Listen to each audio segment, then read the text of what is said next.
That was me.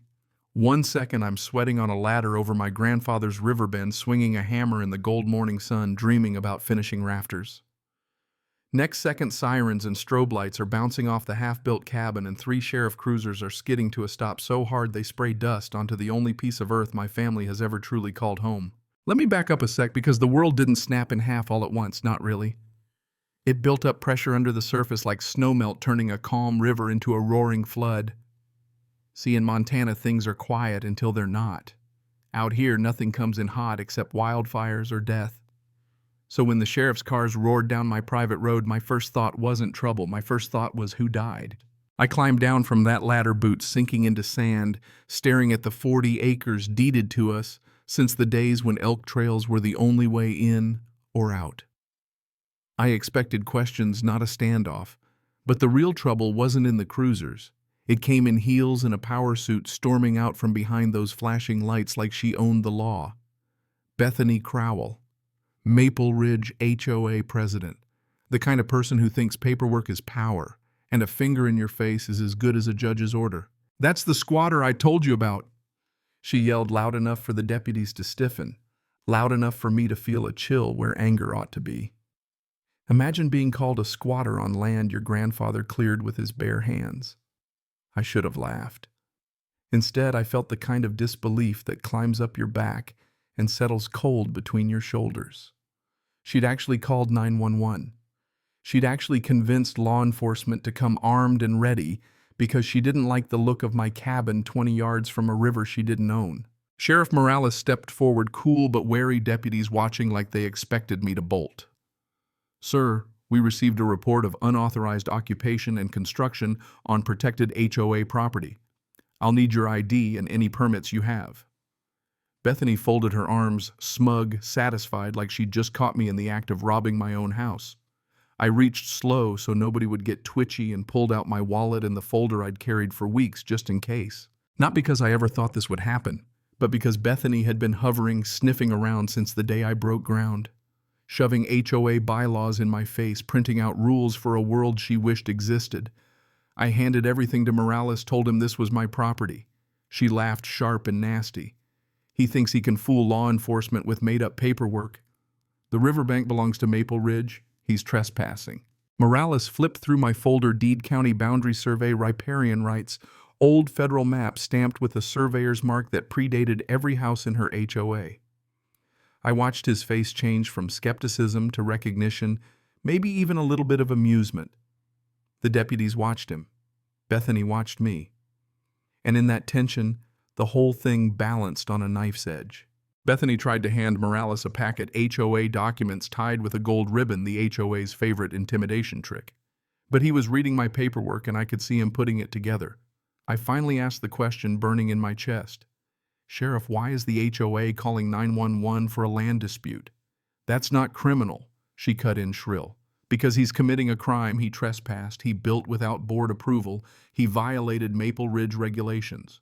She spat the words like they were scripture. "Only those regulations don't apply to land you don't own." Morales flipped through her maps. HOA diagrams with neat boundaries that just happened to include my riverbank. "Those aren't county maps," I said. "They're not even state surveys. They're just HOA diagrams. They don't mean anything in court." She scoffed. "Our HOA maps are the official ones for resource management." I felt a flash of anger. She wasn't confused. She was betting that her voice, her confidence could carry the day even when the law disagreed. Morales finally put my survey next to hers. Same river, different boundaries. He said, "Ma'am, these don't match." She snapped back. Hers were updated, mine was ancient. But the law doesn't care about updates unless there's a judge's signature on them. And the minute I asked her who'd submitted her map to the county, she went quiet. They never did. Just kept it in the boardroom, used it like a weapon, and never filed a damn thing. That was the crack. Morales leaned into it, asking her for official county or state documents. She had none, only the board agreed. "Manage, not own." He spelled it out. "Managing a space is not the same as owning it. These documents predate your HOA by decades." Bethany was losing control. For a second, a deputy whispered, "This again." Like maybe this wasn't her first rodeo. She demanded I be removed. Morales refused. My deed was legitimate. My grandfather owned that riverfront before her HOA existed. She flinched at the word altered. And once you see someone flinch, you know there's a wall about to come down. Morales compared the deeds, weighed them in his hand like a verdict. Bethany's authority had always depended on nobody challenging her. Now she was being challenged, and the truth wasn't on her side. When he told her the law disagreed, the silence was thick, decisive. Bethany hadn't misunderstood the boundary. She'd been using altered maps to claim land that wasn't hers. And I had a sinking feeling the lie was bigger than just my stretch of river. The sirens didn't return. But the HOA did, this time armed with paper, not police. Cease construction notices. Environmental code violations. Unauthorized everything. I peeled them off my gear, tossed them in the burn barrel. They weren't legal, just threats printed on fancy letterhead. Bethany had tasted power for too long to let it go easy. Board members started lurking at my fence line, arms crossed, snapping pictures, whispering, "Document everything. We'll bury him in violations." They were trespassing on land they didn't own, but it wasn't about land management anymore. It was about control. The next morning, Bethany herself showed up, camera in hand, barking out accusations, snapping close-ups like she was filming a crime scene for a documentary only she'd ever watch. "You're trespassing," I told her, "and you're in my work zone." She didn't stop. "I run Maple Ridge. My word is the standard." "That's the problem," I said. "Your word isn't the law." She threatened lawyers next. Real lawyers. Not a small threat, not in Montana. By noon, the paper notices multiplied. Unauthorized lumber storage, unauthorized solar array, unauthorized everything. They were trying to bury me in noise, force me onto defense, control the narrative before the truth had room to breathe. Then came the environmental compliance officer, a stocky man in a Maple Ridge polo clipboard in hand. Certified by the HOA board, of course. I recorded the exchange. "Evan, are you aware you're conducting an inspection on non-HOA land?" He looked to Bethany. She hissed, "Don't answer." But her face said it all. The lie was breaking open. And then the next escalation, new signs hammered into the ground. "Private property, Maple Ridge, HOA permit required. On my land." That flipped a switch. If she thought fake maps and fake officers could take my river, I'd end it with the only thing she couldn't falsify: the truth. I kept my folder close, ready for battle. The next morning, half the HOA board showed up. Phones recording accusations, flying Bethany leading the charge with the same altered map she'd tried with Morales.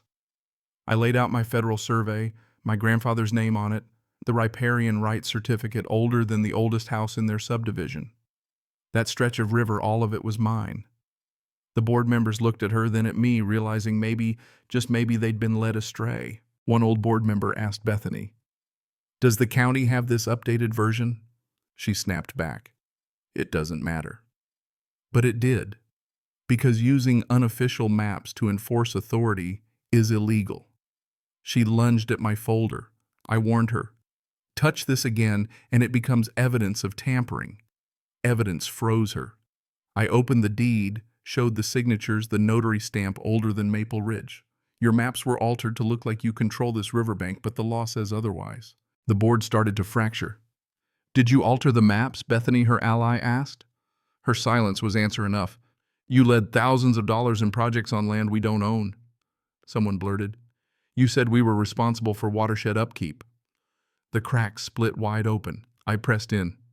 "You're threatening legal action against someone who actually owns the land. No more hiding." Bethany doubled down. "You think dusty papers scare us? You haven't seen what I can do." The board muttered about needing to consult counsel. The crowd began to shift. Bethany stormed off, her power broken, but her anger burning even hotter. It wasn't over, not by a mile. I knew it in my bones. Next morning, more sirens, more sheriff's cruisers. This time, Bethany's panic was showing. She dumped stacks of new evidence at Morales' feet, color-coded HOA diagrams, accusations, photos, even a claim I'd altered the riverbank. Morales just frowned, thumbed through her papers, and said, "Ma'am, your board has no authority to debunk a federal document." That landed like a punch. He turned to me, asked if I'd violated any regulations. I hadn't. The evidence survey deed camera footage said it all. Morales made it clear in front of everyone. He's building on land proven to be owned by his family for nearly a century. HOA orders do not apply to him. Bethany's defenses fell fast. She tried one last card claiming victimhood. Morales replied, "Ma'am, you filed a knowingly false emergency complaint. That's a misdemeanor. Next time I charge you." That should have ended it. But humiliation doesn't slow down people like Bethany, it accelerates them. She went quiet. The HOA board retreated. The residents buzzed with rumors and anger. Word spread fast. By evening, my neighbor Tom stopped by. Bethany's planning to reveal a new map at tonight's emergency meeting. She says she found documents proving Maple Ridge owns the shoreline. It was all narrative now. If she controlled the story, she might still control the crowd. But the tide was turning. The board called for a vote of no confidence. Residents demanded to see my documents, demanded answers. The next morning, 30 neighbors and the entire board marched to my cabin. I laid out every document on plywood in the sun. Even the angriest residents came closer. I showed them the survey, the seal, my grandfather's signature. Bethany produced her map again. Marcus, the vice president, compared hers and mine. Hers was a redrawn proposal rejected by the county. "You lied to us," someone shouted. "We paid dues for land we never owned." Betrayal cracked the community. They suspended her unanimously. Bethany, alone now, her power broken, stared at me with pure hate.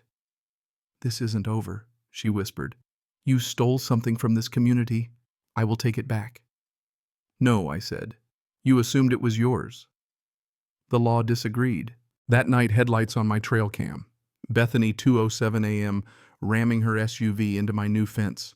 She tore out posts, ripped wires, spun off into the ditch, airbags blown. I called the sheriff.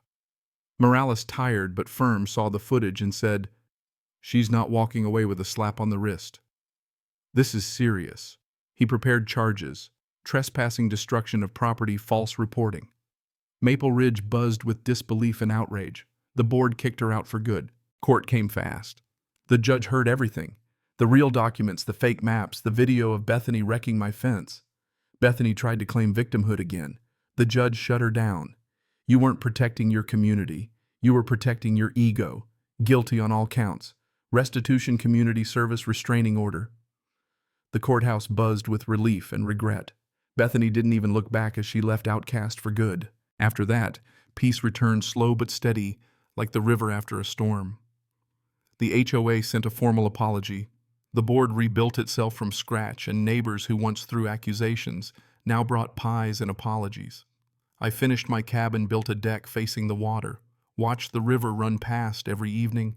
No more fake notices, no more sirens, just the sound of the land, ancient and honest. Spring came early, the river swelled with snowmelt, but the boundary marker I set at the edge of my property stood steady.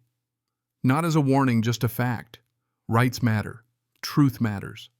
And land, especially land carried down generations, remembers who it belongs to. Bethany moved to another county.